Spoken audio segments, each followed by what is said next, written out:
Well, addiction is something that people live with every day, many of which, but one local man found a unique way to stay clean for going on 3 years now. WTOL 11 engineers Scott and Chris share his story with us. I grew up in the foster care system. I became first addicted to drugs at the age of 12. Around 18, I got clean.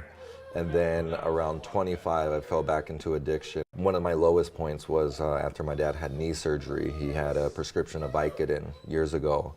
And it started with me taking putting a couple Tylenol in the bottle. Well, it got to a point where all of the Vicodin were gone and they were filled with, I want to say it was Tylenol. And my dad's a strong dude, he never took the Vicodin, and Lord forbid, but come to find out he had an element to where if he would have took Tylenol, he could have went into a severe medical issue. And that still haunts me because of the selfishness on my part. Heel.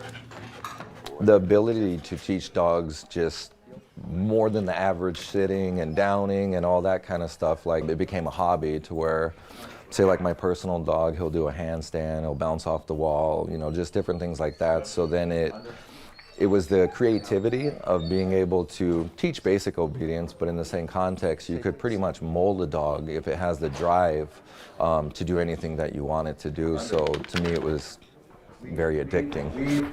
Yes, a boy.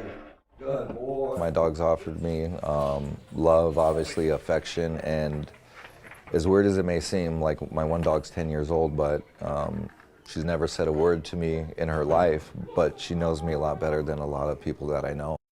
And it's just because of the emotional aspect, the emotional tie that you do have with, I guess you would say, man's best friend. The impact of your addiction or whatever it may be not only affects you, but obviously your loved ones. Like my personal relationship with my dogs, I know now that I'm the best fit for them, but one wrong choice could leave them without a owner per se.